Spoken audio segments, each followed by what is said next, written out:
മുമ്പ് നമ്മൾ ഉദ്ധരിച്ചെന്ന് പോയി തോന്നുന്നു. ഈ അടുത്ത കാലത്ത് ഏറ്റവും കൂടുതൽ എയ്ഡ്സ് രോഗികൾ റിപ്പോർട്ട് ചെയ്യപ്പെട്ടത് നമ്മുടെ ഈ കഴിഞ്ഞ വർഷത്തിലാണ്. ഏറ്റവും കൂടുതൽ എയ്ഡ്സ് രോഗികൾ.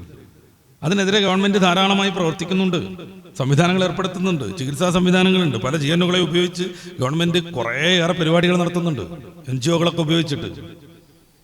പക്ഷെ എന്തുകൊണ്ട് ഈ സാധനം കൂടി വരുന്നു? ഒരു 10 വർഷമായിട്ട് നമ്മുടെ കേരളത്തിൽ തീവ്രമായ മതവിരോധം കുത്തിക്കയറ്റിക്കൊണ്ടിരിക്കുകയാണ് പലരും, പ്രത്യേകിച്ചും ഇസ്ലാം വിരോധം.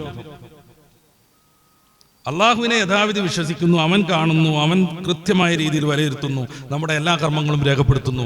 ഈ കർമ്മങ്ങൾക്ക് അനുസൃതമായ രീതിയിൽ പരലോകത്ത് പ്രതിഫലം ലഭ്യമാകും, ശിക്ഷ ലഭ്യമാകും എന്ന് വിശ്വസിക്കുന്ന മനുഷ്യരുണ്ടാവണം.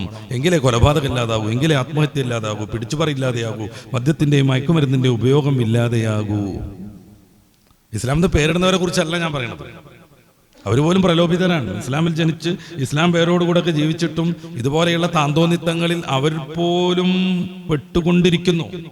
ക്യാമ്പസുകൾ, കളിക്കളങ്ങൾ, യാത്രകൾ, ഓഫീസുകൾ, ഒപ്പം കൂടുന്ന ഇടങ്ങൾ എല്ലാം എടുത്തു വെച്ചും അവർക്ക് മതവിരുദ്ധമായ വിവിധങ്ങളായ ചിന്തകൾ സന്നിവേശിപ്പിക്കപ്പെടുന്നു.